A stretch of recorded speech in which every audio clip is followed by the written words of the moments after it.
Hello and welcome to Burning Issues, the only program that provides you a glimpse inside the Wichita Fire Department. I'm Billy Wenzel, the Division Chief of Safety and Training for the Wichita Fire Department. During this episode, we're going to tell you about the 12 weeks of exciting and intense training fire recruits must complete before they can be called Wichita's bravest. The training each Wichita firefighter receives begins on their first day. It helps them to provide excellent proactive fire and life safety services through prevention, education, and protection. Today I am joined by the lead instructors for the current recruit class that's in session. I have Captain Kelly Ross, Captain Mike North, and Firefighter Jeremy Menges. Welcome. Thanks, Chief. Chief. Why don't you each take a little second and talk just a little bit about your career and your history with the Wichita Fire Department. Kelly? Sure. I've been a firefighter for 16 years. The last 3 I've spent as a captain assigned to the Safety Training Division. Prior to that, I was assigned for 10 years at 2nd and Hillside Station 5. Then when I was promoted to lieutenant, I was assigned to Station 1 for 3 years at Murdoch and Main Street. So, kind of been in the core area of town for most of your career. The vast majority of my career have been assigned to the Midtown area and a little bit of the east side. Good. What about you, Mike? Sir, I hired in '97, was stationed at Station 10 at 17th and Grove, and was there for almost 10 years until the station was relocated to 21st in Chautauqua. And I've been mainly there for the last 5-6 years there. Then I've come into training to teach this recruit class. Good deal. Jeremy? I've been employed for the City of Wichita Fire Department for 17 years. Within 17 years, I've had the benefit of serving the south side of Wichita. Started out at Station 19 at MacArthur and Gold. Spent about 4 years there, then was transferred to Station 2 at Lincoln and Broadway. And then spent a few years there and went to Station 11 at George Washington Boulevard and Skinner. And then when the new Station 22 opened up, I got to work out of there until recently transferred to Station 5. And currently I'm an acting lieutenant and have the luxury of going out and teaching with these guys every B shift day. So it sounds like you all have quite a bit of experience. How did you find your way into teaching recruits? What kind of, how did that all come about? I spent, after about 5 years on the Wichita Fire Department, I started assisting in training, extrication, Wichita Hot, hands-on training, engine company ops. Not only that, on my off days, I'm a coach. So now what I've done is taken that perspective into the firefighting, and I'm coaching recruits. Very good. Jeremy? Being in the south side of Wichita throughout the career, the station locations, our trucks would always go and assist with the previous classes. And for probably about the last 6 years, I've been trying to get my feet in the water of trying to be an instructor. And thought it was something really neat to be involved with because you can make a really good and positive impact on people's careers, and it all starts right at the academy. You can really make a difference, can't you? You can. Now, I know you're attached to training, Kelly. As kind of what's been your background with the training, and I know you've done training both locally and nationally.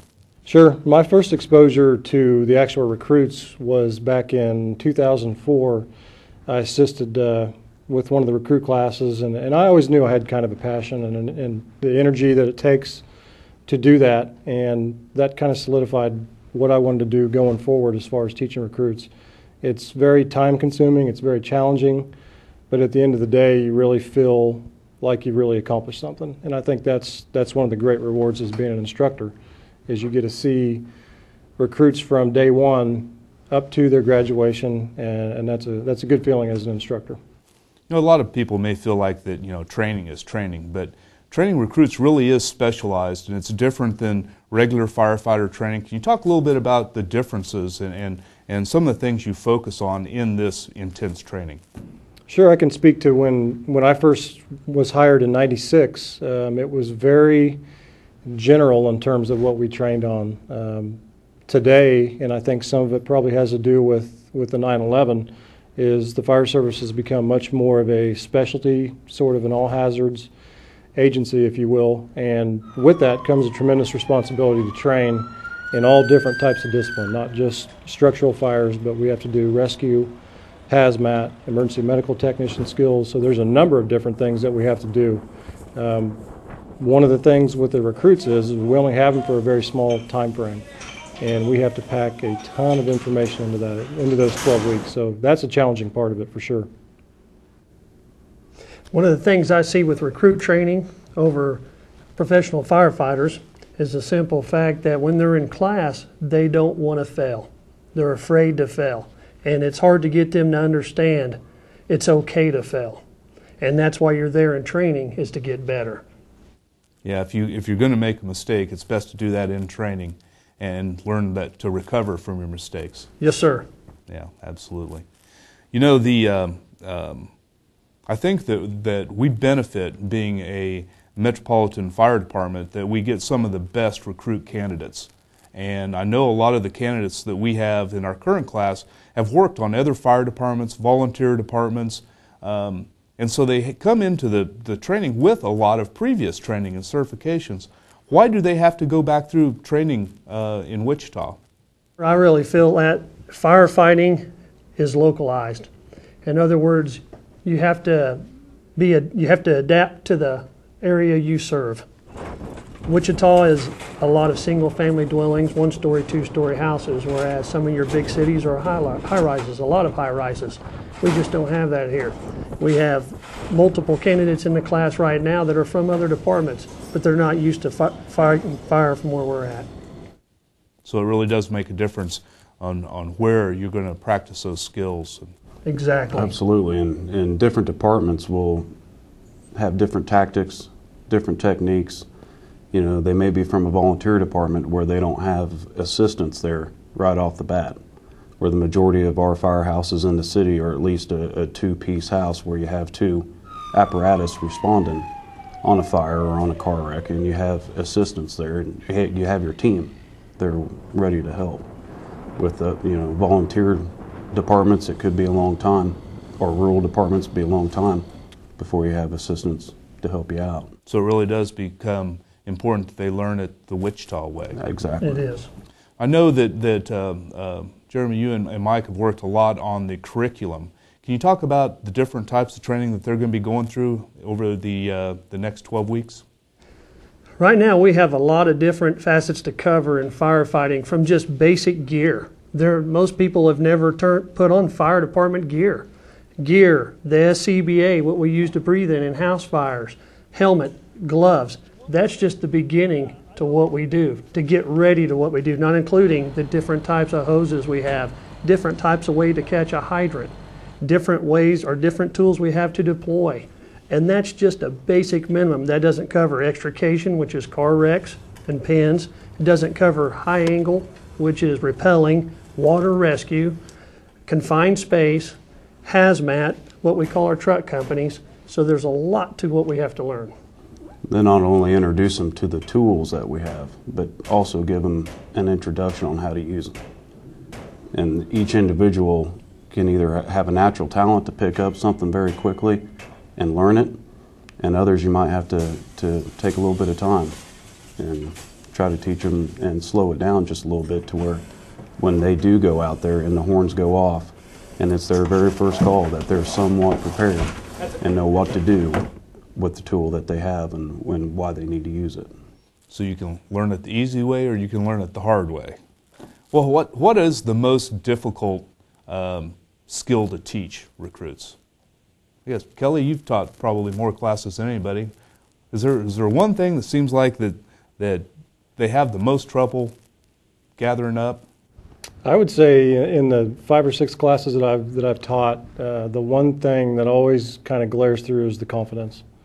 Is whether or not you come from a rural job or a mid-sized fire department or a metro fire department, and we've had a number of recruits that have come through the doors that have some pretty good experience with other metro departments, but it's that ability to trust yourself with the things that we've been teaching them, and that's difficult. Sometimes it can be, being prepared to stretch a hose line to the 2nd floor or the 3rd floor, and it's just the confidence within yourself and knowing you can get the job done.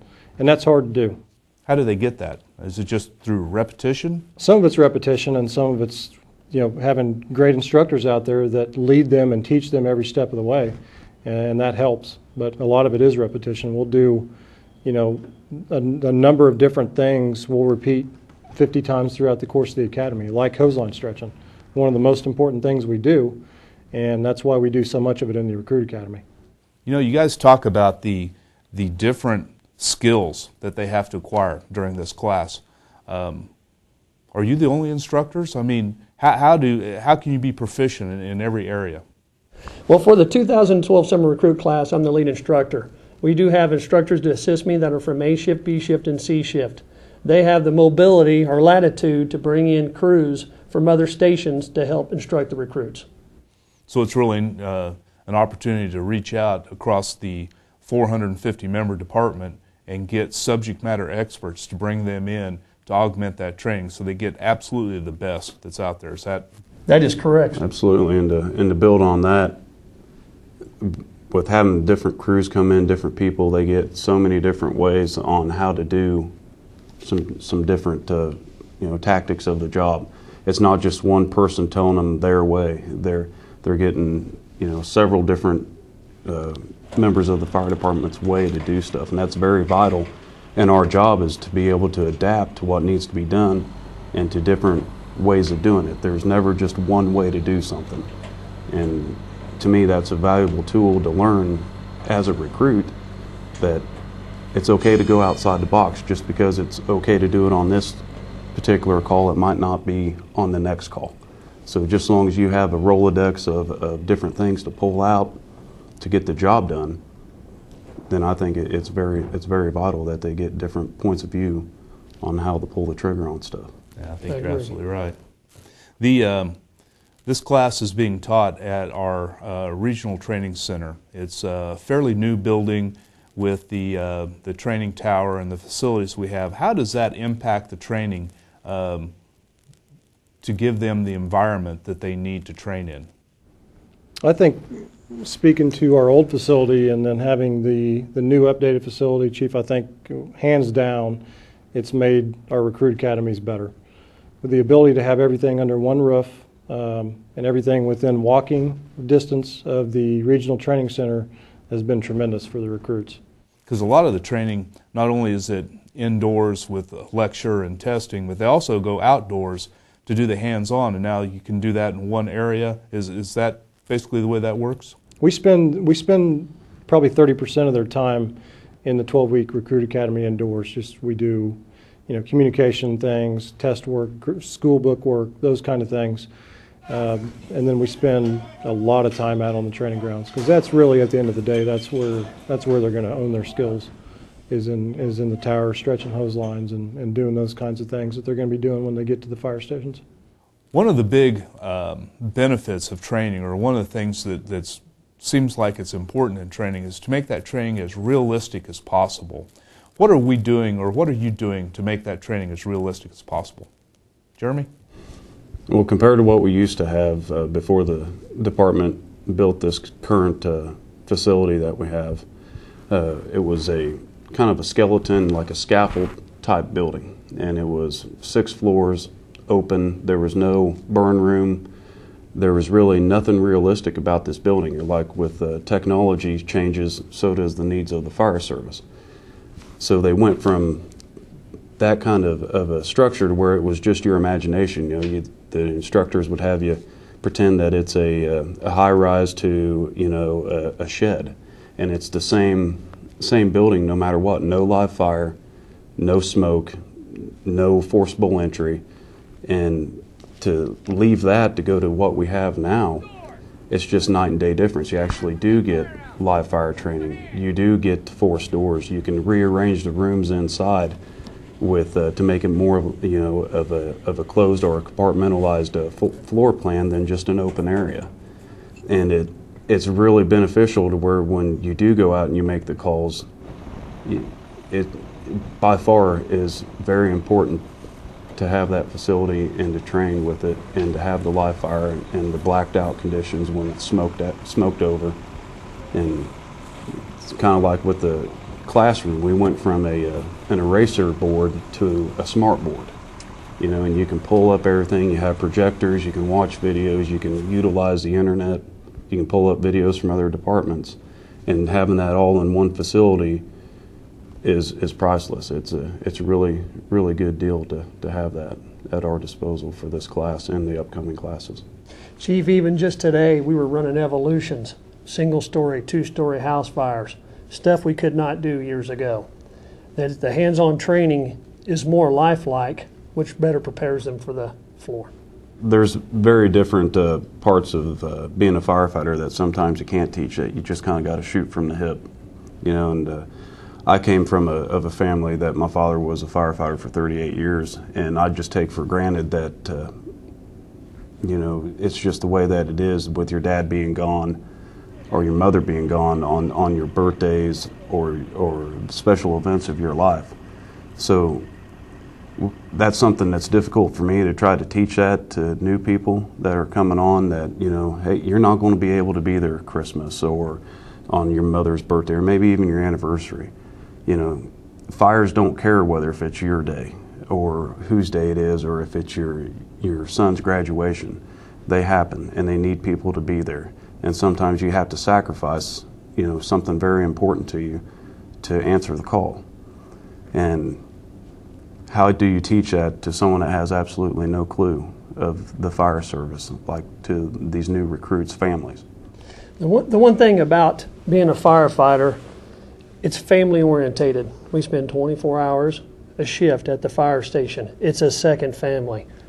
And what I want to get at with that is the family I have at home supports me at the station. Christmas is not always December 25th. Christmas Eve is not always December 24th.